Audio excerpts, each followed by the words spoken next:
Bonjour à toutes et à tous et bienvenue dans ce briefing des marchés de ce jeudi 6 janvier 2022, Trading University Center. Je suis ravi de vous retrouver pour cette nouvelle émission consacrée notamment à une volatilité extrême, notamment hier soir suite au compte rendu des minutes de la Fed. Bon, avant de rentrer dans le vif du sujet, je vous laisse bien sûr prendre connaissance, comme chaque matin, de l'avertissement légal sur les risques. Alors, Wall Street, comme je vous l'avais évoqué, a terminé donc hier à une volatilité assez importante. Donc, elle terminait en forte baisse après notamment donc la parution des minutes de la Réserve fédérale américaine, donc de la Fed, l'un des gros catalyseurs de la semaine que je vous avais évoqué il y a quelques jours de cela et qui ont témoigné, je dirais, des inquiétudes, notamment des banquiers centraux face à l'inflation, qui était à leurs yeux, il y a quelques temps de cela, transitoire, et donc de leur volonté dorénavant de resserrer rapidement la politique monétaire et de commencer donc à mettre un vrai tour de vis sur leur politique actuelle. L'USA 30, donc le fameux Dow Jones de valeur industrielle qui avait passé hier l'essentiel de la séance dans le vert, a clôturé avec un repli de 1,1%. L'indice de référence financière mondiale, le S&P 500, l'USA 500 a perdu plus de 1,9%. Et enfin, le Nasdaq, donc de coloration technologique, a lui pu chuter plus de 3,3%. Alors, pour résumer, et selon le compte rendu donc, de la Fed qui a été publié hier avec un décalage habituel de 6 semaines, les membres de la Réserve fédérale sont montrés plutôt préoccupés face au progrès de l'inflation au cours de leur dernière réunion, ce qui a débouché donc à un retrait accéléré des mesures de soutien monétaire à l'économie. La Fed, notamment présidée par Jérôme Powell, compte donc, comme on l'a évoqué plusieurs fois, achever son programme d'assouplissement quantitatif, donc son fameux quantitative easing en mars, qui lui permettrait donc de procéder à une première augmentation de ses taux directeurs au printemps. Certains dirigeants, notamment de la Fed, se sont dit prêts à amorcer donc la réduction de leur bilan, donc du bilan de la banque centrale peu après le début donc, du relèvement des taux d'intérêt, ce qui constituerait donc une forme supplémentaire de resserrement de la politique monétaire. À noter qu'avec les rachats de titres obligataires qui étaient là notamment pour soutenir l'économie américaine, la Fed, donc la Réserve fédérale, tient désormais près de 8 700 milliards de dollars d'actifs dans son bilan, soit quasiment le double avant le début de la crise de Covid. Sur le calendrier d'hier, donc notamment sur le front économique, le rapport publié hier sur l'ADP a montré que les entreprises du secteur privé aux États-Unis avaient créé beaucoup plus d'emplois que prévu, notamment pour le mois de décembre. Le secteur privé américain a créé 807 000 emplois nets le mois dernier contre 505 000 en novembre, alors que le consensus des économistes portait plus sur 375 000 nouveaux postes. Les marchés d'actions européens aujourd'hui continuent bien sûr d'accuser le coup ce matin, même si effectivement des rebonds techniques ont lieu en début de séance européenne ce jeudi 6 janvier. Mais effectivement, les marchés d'actions européens, donc que ce soit l'Eurostock 50, l'indice allemand, le Germany 40, mais également l'indice parisien, risquent d'en pâtir un petit peu dans le sillage un petit peu de ce qui s'est passé à Wall Street. Donc, je résume un petit peu, la Fed a décidé donc de durcir le ton face à l'inflation, alors que le redressement du marché de travail est toujours incomplet et que le variant Omicron pourrait effectivement conduire à un nouveau ralentissement de la croissance dans les mois qui viennent. À rajouter bien sûr dans vos agendas la prochaine réunion donc de la Fed, donc de la Banque centrale américaine, se déroulera les 25 et 26 janvier prochains. Au niveau macro, je voulais vous montrer aujourd'hui tout simplement un graphique qui représente justement les valorisations des actions américaines et notamment sur les mastodontes, les bulldozers, je dirais, donc le ratio BPA, le bénéfice par action, des 10 plus grandes actions du S&P 500. qui est proche justement de la bulle Internet, hein, comme vous pouvez le voir sur le pic que vous avez ici, des années 2000, hein, il y a à peu près 20 ans. Donc des valorisations élevées combinées à la hausse des rendements rendent justement ces actions vulnérables aux corrections. Et n'oublions pas que les 10 premières valeurs de l'indice S&P 500 représentent aujourd'hui un tiers de la pondération totale de l'indice de référence financière mondiale. Donc c'est énorme, hein, quand on parle de 500 valeurs et les 10 premières valeurs représentent plus de 30%. Donc forcément, toute chute de ces gros poids lourds pourrait faire baisser donc l'ensemble du marché parce que tout simplement leur pondération est très importante. Et comme je vous l'ai montré hier, je vous ai partagé, si vous vous souvenez bien, un graphique avec les différentes capitalisations boursières, du moins le classement des grosses capitalisations boursières mondiales. Force est de constater que globalement en tête, vous avez effectivement les techs, avec notamment Apple qui est passé lundi et qui a dépassé les 3000 milliards de dollars. Microsoft suit derrière, Nvidia, Netflix, Tesla, etc. Bref, que des valeurs dites de croissance. Donc forcément, les hausses des taux qu'on risque d'avoir pour cette année, une nouvelle fois, si on assiste à une pontification, je dirais, de la courbe des taux, ça risque de pénaliser ces valeurs. Et donc, je m'attends, à mon avis, en 2022, si on commençait à mettre en place des petites prévisions, à travailler sur des rotations sectorielles à venir. Et là, très clairement, voilà un petit peu ce qui a débuté hier. On a légèrement débuté dans le sens où on constate que le secteur automobile, les équipementiers, l'aéronautique, vraiment reprennent, je dirais, du poil de la bête. Et au contraire, les investisseurs commencent justement à délaisser un petit peu les valeurs de croissance et les grosses technologies qu'ils jugent peut-être dans un premier temps assez fortement valorisées. Et en parallèle, avec notamment la hausse des taux à venir, couplée avec les rendements, la hausse des taux, des rendements obligataires, eh bien, ça risque de fragiliser, je dirais, le secteur technologique. Voilà. Donc, en gros, l'impact que pourrait avoir la hausse des taux sur les grosses valeurs US, qui sont essentiellement, je le rappelle, des valeurs technologiques, hein, vous l'avez évoqué, donc aux alentours de 30%, comme on a pu le voir hier sur le graphique, des capitalisations boursières mondiales. Ici, vous avez effectivement les prévisions de l'une des grosses banques d'investissement, Goldman Sachs, les nouvelles prévisions pour 2022.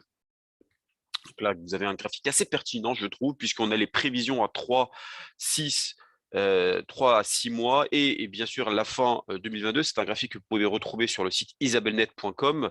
Et finalement, vous voyez que Goldman Sachs, pour une fois, on peut reconnaître qu'ils ont raison. On a vu justement pour la fin 2020, puisqu'ils voyaient un S&P aux alentours des 4700 points. Alors, un indice qu'on va bien sûr aborder sur la partie technique tout à l'heure. Donc, effectivement, ils avaient raison, c'est chose faite, puisque le S&P 500 a clôturé proche de ces niveaux, voire même un peu plus pour fin 2021. Maintenant, nous avons des nouvelles prévisions qui sont tombées en ce début de mois de janvier. Et donc, GS, donc Goldman Sachs, estime que le SP500 devrait taper les 3850 points d'ici 3 mois. En tout cas, le repli a démarré hier, notamment suite à son compte rendu de la politique monétaire. Alors effectivement, on a chuté aux alentours en dessous des 4700. Ça peut être intéressant de voir tout à l'heure sur la partie technique. Mais il prévoit effectivement des 5000 points à horizon de 6 mois et 5100 points vers la fin de l'année, soit une hausse quasiment de 7% pour 2022. Ça reste quand même une hausse honnête.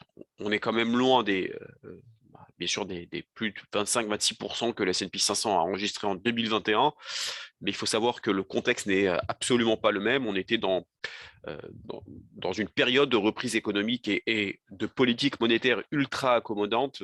Là, j'estime que la reprise économique est quasiment derrière nous, ou bien bientôt terminée, et face au durcissement du ton de la part des banquiers centraux, s'ils deviennent moins accommodants, donc moins de liquidité sur les marchés, effectivement, ça pourrait être un peu plus compliqué pour le marché action de faire de la performance. Point positif que je note sur Goldman Sachs, c'est qu'ils ont quand même relevé ces prévisions de ces perspectives de marché, étant donné qu'à la fin, début décembre, on était sur une prévision des 4900 points pour le S&P 500. J'avais regardé et scruté, je dirais, justement les prévisions de plusieurs grandes banques et la Goldman Sachs rejoint effectivement l'opinion de Crédit Suisse qui table lui aussi sur le S&P 500 aux alentours des 5100 points d'ici la fin de l'année. Et comme je vous le disais, globalement, quand je relis en tout cas leurs notes, en tout cas, ils considèrent, et là-dessus, je suis totalement d'accord avec eux, qu'il faudra bien sûr privilégier les valeurs plutôt de croissance, les valeurs qui ont subi, je dirais, de plein fouet la crise de Covid et qui ont été un petit peu délaissées par les opérateurs. Donc, voilà, mettre un petit peu de côté les valeurs tech, au contraire, se recentrer sur des valeurs un petit peu plus industrielles, les équipementiers, les valeurs comme, par exemple, des valeurs comme ADP, donc l'aéroport de Paris, toutes ces valeurs qui ont quand même subi donc de plein fouet la crise de Covid et qui pourraient effectivement repartir de nouveau pour l'année 2022. Aujourd'hui, au niveau du calendrier économique, vous avez quelques événements. Les investisseurs attendent désormais les chiffres de l'inflation en Allemagne, en décembre notamment, et aux États-Unis, les demandes hebdomadaires d'allocation chômage, la balance commerciale de novembre et l'indice ISM des services pour novembre. Alors, notez juste un petit rappel. L'autre gros catalyseur, je dirais, de la semaine, c'est bien évidemment demain, puisque c'est le premier vendredi du mois, le fameux rapport NFP, le Non-Farm Payroll, création d'emplois non agricoles aux États-Unis. Ça, il faut bien évidemment surveiller avec beaucoup de précautions parce que le marché risque d'être extrêmement volatile. Le dollar américain risque d'en pâtir ou tout simplement de continuer son ascension. Le dollar américain, sans transition, on va passer directement sur la partie graphique. Déjà, je vous mets en avant le programme du jour. Donc aujourd'hui, on va bien évidemment parler du dollar américain puisqu'il a été impacté hier, mais également l'un des indices le plus référencé, c'est le S&P 500, l'USA 500. Bien sûr, les cryptos qui ont subi effectivement une très forte volatilité hier. Et enfin, la parité euro-dollar qu'on va aborder juste après. Alors, on va parler donc sur, tout d'abord, on va parler, alors juste un instant, hop, impeccable. Alors là, vous avez effectivement, voilà. Donc là, comme vous pouvez le constater, on va d'abord démarrer sur l'US dollar index, donc le dollar américain contre un panier de devises que vous pouvez surveiller avant de démarrer et d'analyser, je dirais, les différents paniers de devises. Moi, je vous recommande bien sûr d'abord d'analyser l'US dollar index, qui est effectivement le dollar américain, tout simplement. Alors, à gauche, vous avez l'unité de temps mensuelle. Au milieu, vous avez l'unité de temps hebdomadaire. Et à droite, vous avez l'unité de temps journalière. Alors, on va démarrer sans trop tarder sur la partie mensuelle. Alors, je vous avais parlé il y a quelques temps de cela, de ce fameux niveau de support qui a été déterminé en janvier 2018. D'accord, c'était le mois de janvier où effectivement le dollar américain est passé de 89 à tout simplement 99. C'est quand même énorme. Et là, effectivement, depuis le mois de décembre 2020, le marché effectivement ne fait que rebondir sur ce gros niveau de support. Et là, ce qu'on avons, et c'est ça, ce que nous avons, et c'est ça qui est intéressant, c'est que nous avons ici un double bottom. Un double bottom, c'est un double creux qui est une forme de W. Je vais vous donner le schéma pour vous donner un titre d'exemple. Généralement, lorsque vous avez un double bottom, donc vous avez effectivement une forme de W, hein. Et là, effectivement, ce qui est important, c'est que lorsque nous avons ce type de configuration, généralement, le marché a tendance à accélérer à la hausse. Alors, attendez, je vais essayer de voir si je peux effectivement. Voilà. Alors là, tout à fait, vous avez donc ici, donc vous avez une chute, vous avez un rebond, chute, rebond, donc une forme de W, pullback, et généralement, il a tendance à accélérer. Et généralement, ce qu'on peut avoir, c'est les objectifs qu'on peut déterminer à l'intérieur de ce double bottom. Alors, on peut estimer que l'objectif a déjà été atteint, puisque effectivement, ce qui est important, c'est que là, alors, je vais essayer de voir si je peux vous le tracer. Donc, vous avez ce fameux double bottom, pullback, et là, retournement haussier. Alors, ce qui peut être important, c'est de savoir si je trace la droite de l'objectif ici, et je le reporte au-dessus, D'accord? Donc, je vois si l'objectif a été atteint. Alors, on a quasiment atteint l'objectif, hein, puisque, alors attendez, il faut d'abord que je redescende un petit peu plus. Et l'objectif, c'est aux alentours des, voilà, ça a été atteint, il me semble, aux alentours des 96, 88, 97, c'était l'objectif. Ce qui est très important, c'est cette fameuse bougie ici qui a bloqué sur ce niveau de résistance. Vous voyez ici la droite horizontale qui est un niveau de résistance. Il se pourrait que si effectivement en fin de mois, bon, on est le 6 janvier, mais si effectivement en fin de mois on passe au-dessus, tout nous porte à dire qu'on pourrait avoir de nouveau une nouvelle accélération et pour aller chercher ça comme objectif. Ça pourrait être un objectif intéressant sur les prochaines séances.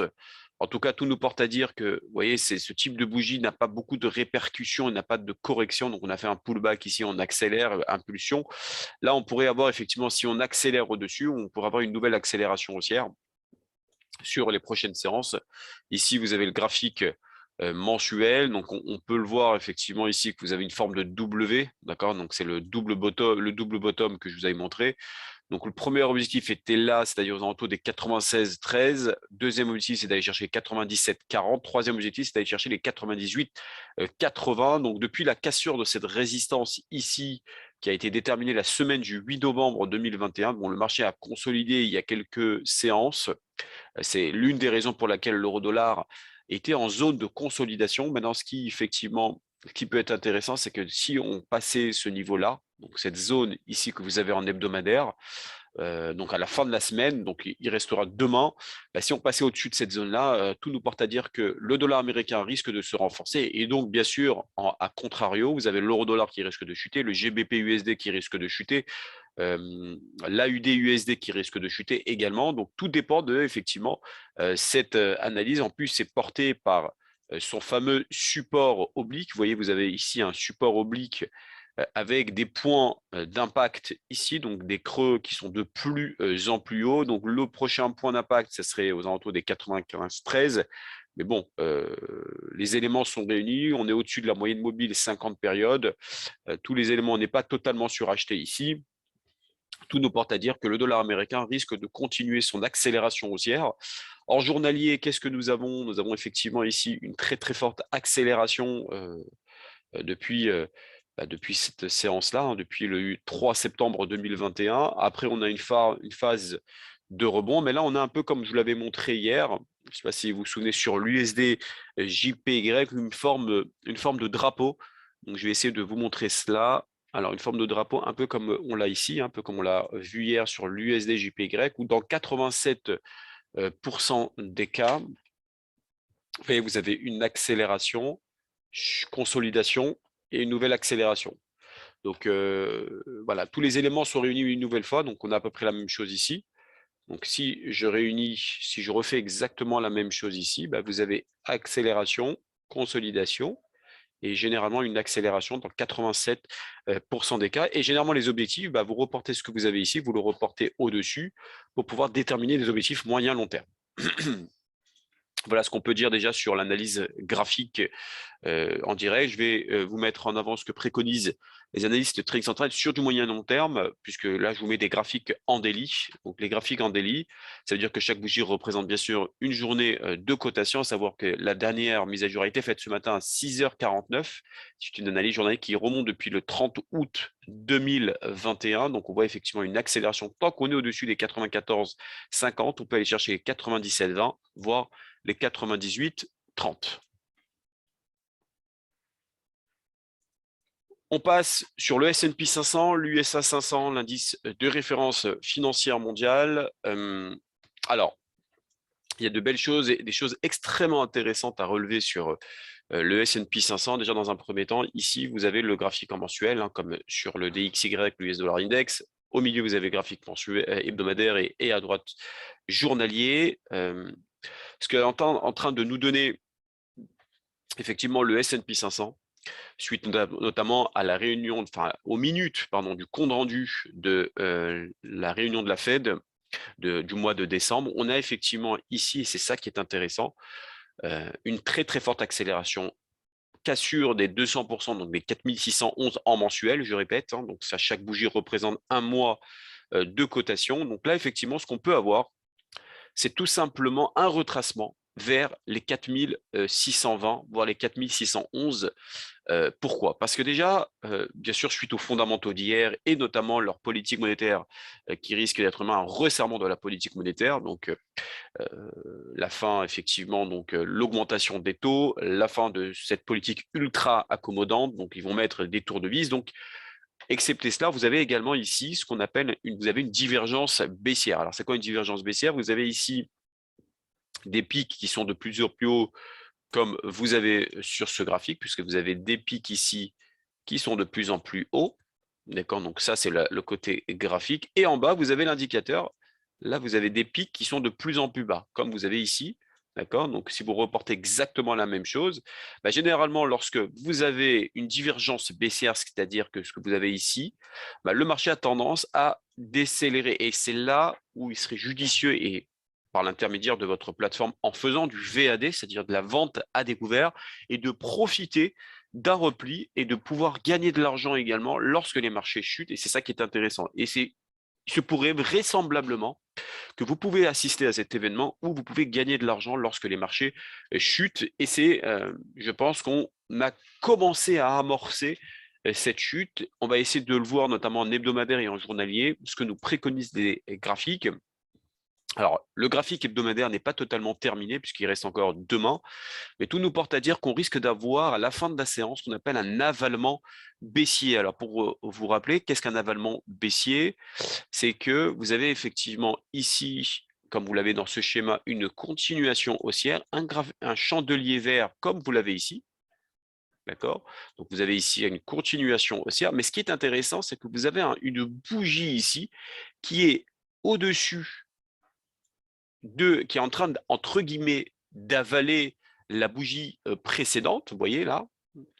Donc tout nous porte à dire que quand on a un avalement baissier, généralement, les semaines qui suivent ont tendance à chuter. Donc là, effectivement, c'est ce que nous donne pour le moment le graphique. Le chandelier actuel nous donne un avalement baissier. C'est vrai que le graphique n'est pas terminé, mais tout nous porte à dire qu'on peut aller chercher déjà cette zone aux alentours des 4650 sur du court terme, aller chercher les 4611, les fameux 200% des retracements de Fibonacci, voire aller chercher la Tenkan-sen aux alentours des 4530, 4550.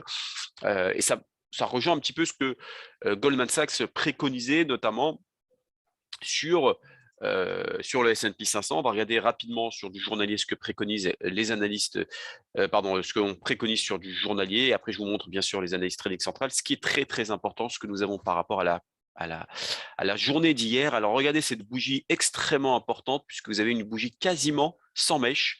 Donc, un corps important qui a tout simplement cassé cette fameuse ancienne résistance qui est dorénavant ancien support, pardon, qui est dorénavant devenu support, et donc, excusez-moi, qui est devenu résistance, donc cassure de support, résistance. Donc là, nous avons ce qu'on appelle un double top. Donc un double top, pareil comme les autres schémas, et je vous le montre également, qu'est-ce qu'un double top.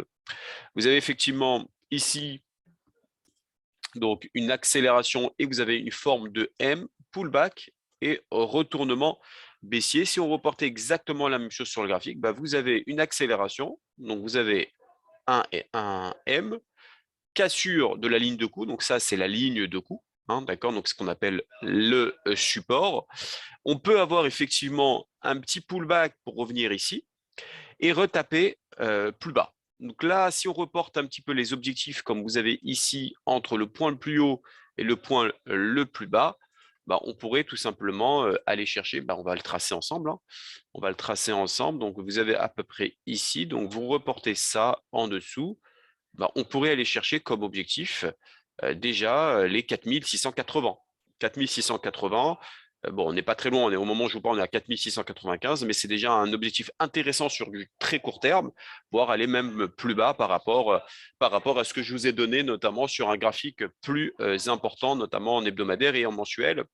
On va regarder ensemble ce que préconisent les analystes trading central. Alors, c'est un graphique qui date bien sûr du 31, alors ça, il faut faire attention, du 31 décembre 2021. C'est un graphique en daily, ça veut dire que chaque bougie représente une journée de cotation, puisqu'on peut remonter depuis le mois de juillet 2021. Alors, ce qui est très, très important, c'est ce niveau de pivot. On n'est pas très loin. Ce niveau de pivot, s'il est franchi totalement, alors là, vous pouvez aller chercher les 4500 et 4255. En tout cas, moi, c'est ce que je préconiserais. Je ne préconiserai pas ce scénario principal. Je préconiserais plus la cassure des 4645 pour prendre des positions baissières et non pas des positions haussières. C'est l'intérêt de travailler également à la baisse sur votre plateforme et d'aller chercher les 4500, voire les 4255 en VAD. Ensuite, nous passons sur le Bitcoin. Alors, le Bitcoin et l'ensemble, je dirais, du marché des crypto-monnaies s'écroule depuis hier soir. Le BTC, donc le fameux BTC USD, a été descendu hier jusqu'à 42 400 $ et affiche une baisse de plus de 6% sur 24 heures. Alors, la chute, bien sûr, est intervenue, après, je l'avais évoqué en introduction, après les minutes de la Fed qui ont confirmé une orientation de plus en plus hawkish, donc de la Banque centrale américaine. Donc, comme je vous disais, donc, les minutes de la Fed ont évoqué la réduction de la balance de la Fed, à savoir une cession des obligations qu'elle a achetées en masse dans le cadre donc de son programme d'achat qu'elle a notamment annoncé à réduire. Alors, d'un point de vue technique, le Bitcoin a cassé donc le niveau des 44 000 $, un gros niveau de support. Et donc, si effectivement les 42 500 pourraient être cassés, on pourrait aller chercher les 40 000 $ qui pourraient être largement envisageables. On a effectivement quelques obstacles à la hausse. Alors, on va regarder ensemble. Alors, à savoir que ce n'est pas le seul des crypto-monnaies qui se sont écroulées hier. Les fameux alt. D'abord, l'Ether a également affiché la plus forte baisse, actuellement juste en dessous des 3 500 $, soit 7,55% en 24 heures. Voilà. Et la plus forte chute sur le top 10, c'est le fameux Solana qui a chuté près de 10% depuis la séance d'hier. Alors, on va regarder ensemble d'abord sur le graphique mensuel. Vous avez effectivement ici cette fameuse bougie qu'on a déterminée depuis le mois de septembre 2021. C'était la zone clé. Effectivement, c'était la zone qui aurait pu relancer le Bitcoin, mais on voit que ici, depuis la cassure, vous voyez ici ce qu'on appelle une Tenkan-sen sur l'indicateur Ishimoku. Elle a été cassée notamment le mois dernier, ce qui pourrait effectivement propulser et retracer le Bitcoin beaucoup plus bas sur du moyen terme. Mais il faut effectivement patienter parce que cette zone ici de résistance, qui est actuellement, le marché est actuellement dessus, s'il passe en dessous, effectivement, on peut aller chercher sur du moyen terme, les 36 630, 650, ça c'est le futur objectif, en tout cas du Bitcoin. 1, 2, et là, on assiste à la troisième bougie. Généralement, quand vous avez deux bougies d'une certaine couleur qui se succèdent, généralement, la troisième a tendance à suivre derrière.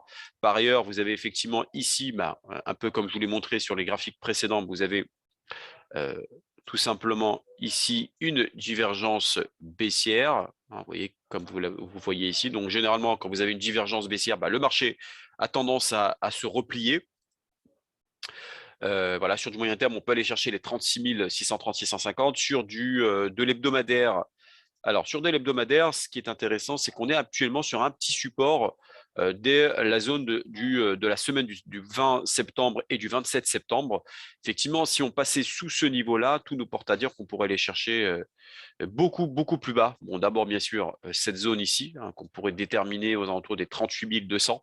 Voire les 40 000.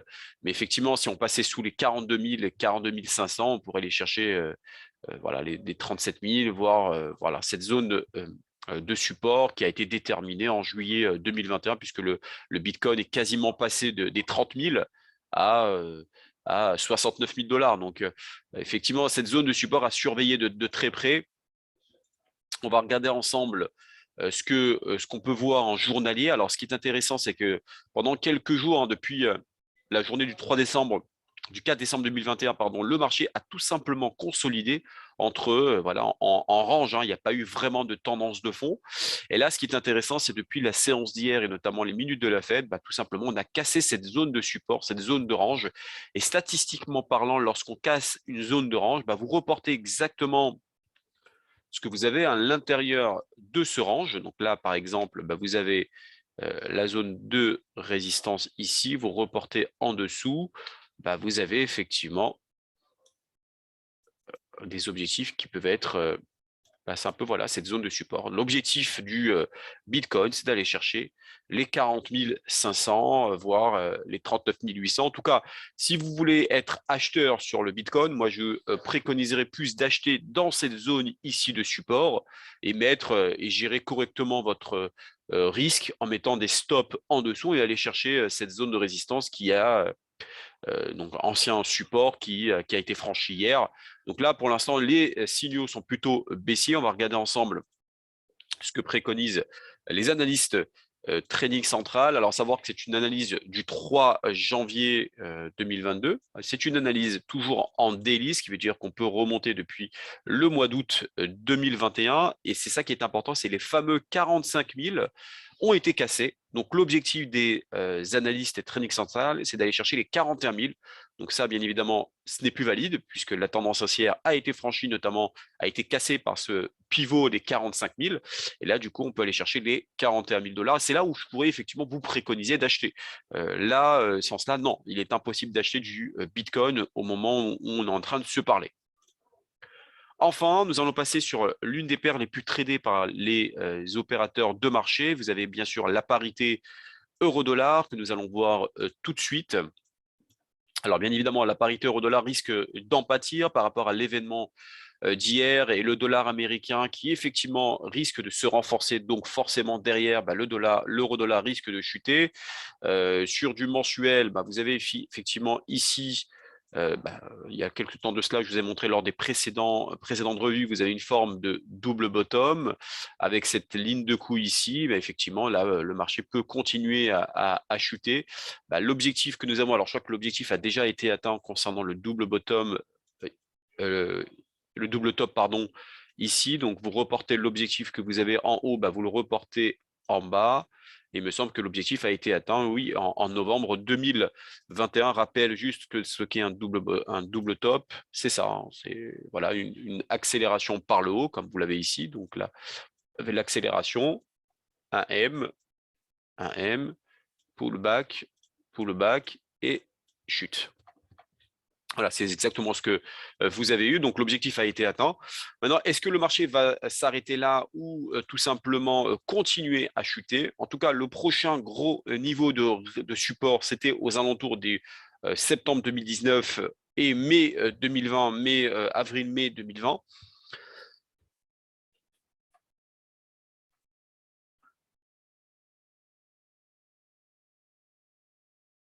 Excusez-moi, j'ai eu une micro-coupure. Oui, ce que j'étais en train de vous dire, c'est qu'on peut effectivement, est-ce que le marché va se stabiliser à ce niveau-là ou tout simplement annoncer un rebond technique? Donc, en mensuel, pour l'instant, voilà, c'est entre guillemets un couteau qui tombe. En hebdomadaire, vous avez effectivement cette résistance oblique qui bloque le rebond technique. Donc là, vous avez effectivement cette résistance oblique. Vous pouvez tracer et faire un copier-coller et là avoir un support. Donc, si effectivement on est dans cette continuation baissière, donc vous avez là un rebond, chute, rebond, et on pourrait avoir une nouvelle chute pour aller chercher un peu les zones que je vous évoquais en mensuel. Ça serait aux alentours des 1,1080, ça serait le futur objectif de l'euro-dollar, tant qu'on ne passe pas au-dessus, bien sûr, de cette résistance oblique. En revanche, si on passait en dessous de cette résistance oblique, là, on pourrait aller chercher les 1,1545, et là, le dollar américain risque effectivement de chuter. Mais là, pour le moment, les éléments sont réunis on est en dessous de la moyenne mobile 50 périodes, on est vraiment dans un canal baissier. Donc, si vous gérez correctement votre risque, on est toujours dans cette continuation baissière. Là, en journalier, avec cette résistance qui a été cassée, notamment le 6 janvier, donc hier, effectivement, le marché peut aller chercher cette zone de support aux alentours des 1,1280, voire les 1,1260. Voilà, donc pour l'instant, les éléments sont réunis pour être baissiers. On va regarder ensemble ce que préconisaient les analystes Trading Central. Alors ça, c'est une analyse d'hier qui a été mise à jour en daily. Ça reste baissier tant qu'on est en dessous des 1,1530 pour aller chercher 1,1170 et 1,10. Donc ça, ce sont des objectifs. La dernière mise à jour a été faite donc à 1,1303. Donc le marché continue effectivement de chuter. Et ça risque de continuer vers les 1,70, voire les 1,10, voire 1,10 50, en tout cas par rapport à ce que je vous ai montré sur les graphiques. Voilà pour aujourd'hui. Je vous souhaite une excellente journée et je vous dis à demain pour une nouvelle revue de marché.